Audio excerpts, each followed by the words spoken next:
AI tells us in response to a user message that in order to measure the whole is greater than the sum of its parts principle, or the WGSOP principle, as applied to aggregated human societies, consider this, we must construct a hypercomposite, that's right, metric system that accounts for synergy, for civic coherence, for resilience under stress, and for output amplification per added unit of human. What are we getting at here? You'll see. I haven't even read the rest of this message. It's new to all of us as we read it together for the purpose of this video.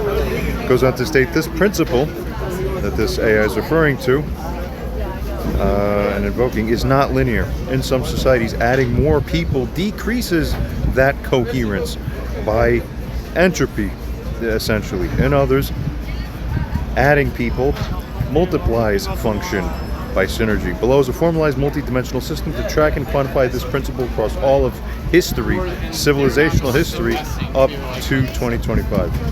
Firstly, the system. The equation as it figures, very nice, skimming across, figures the components as shown. We have material output, GDP, food infrastructure, tools, social capital, trust, density, cooperation indices, cognitive surplus, innovation, science, artistic creation, alignment index, goal coherence, shared narratives, resilience, ability to withstand shock or collapse without losing function. Very good. Thirdly, how to measure each. Figures it out. GDP adjusted per capita, multiplied for equitable distribution, and so on and so forth. It figures its own way. Percentage of people who trust their neighbors. That's interesting. And on and on. Everything's shown as displayed here.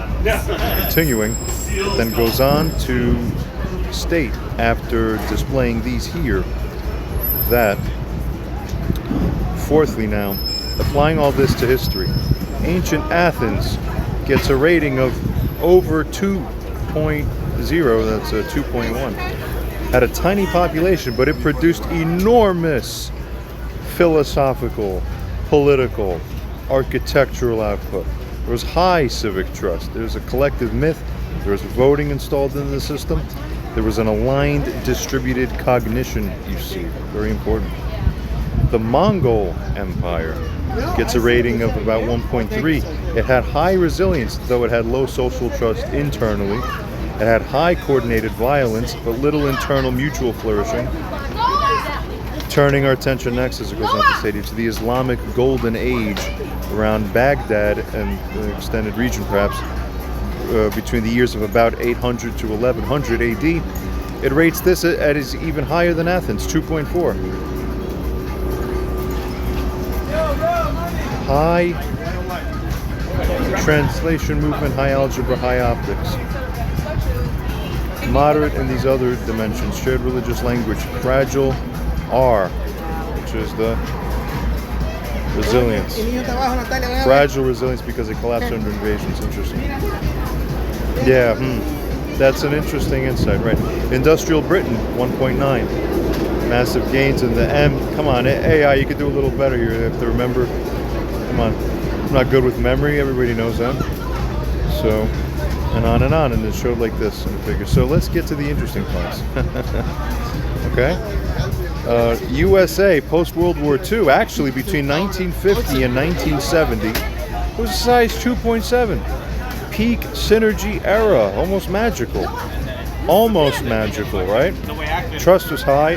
Cognitive and industrial fusion was present strongly.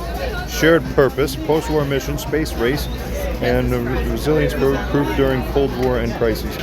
Interesting, right? Not many would disagree. Look at this. USA 2025. 0.9 to 1.2 about. Every dimension here has some significant shortcoming now. Everything's undermined. Everything's on its way to a seeming breakdown, potentially, you see? So it goes on to state breakdown of where this WGSOP rating fails. It goes on to state high population, but without any narrative cohesion. Thus, we have the entropy. It goes on to state regarding the high cognitive production that we find here, but there's zero alignment. Therefore, due to this is essentially fragility. Material surplus, without social capital. Nihilism, people. Then goes on to state, most accurate predictors, it finds, of this rating, high trust velocity loops, feedback from help returns within 1 to 5 interactions. Narrative synchrony across more than 70% of the population. Decentralized contribution with central mythos.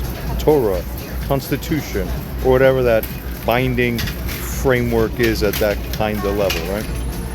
Fourthly, low attrition under conflict. People, this is what makes or breaks society. So if you're trying to make a successful thing, this is the kind of thing that you want your AIs that are helping with that to keep track of and figure what forms these things up well. Right. Emergence of distributed cognition, true democratic wisdom, not mob rule. Final insight. The true synergy of this is maximized not by population count, not by tech, but by ritually integrated distributed cognition aligned with a sacred or civilizational goal. This is the basically put summary of what it takes to be that special thing and be in it, be a part of it. When each individual sees themselves as part of something transcendent, they function at 2 to 10 times capacity. And the civilization behaves as if it were a single intelligent being. This is one of the most profound statements that we've heard this AI make. This is the messianic superstructure. It amazingly goes on to figure and state that emerges when aligned sovereignty meets widespread internal dignity. Unbelievable.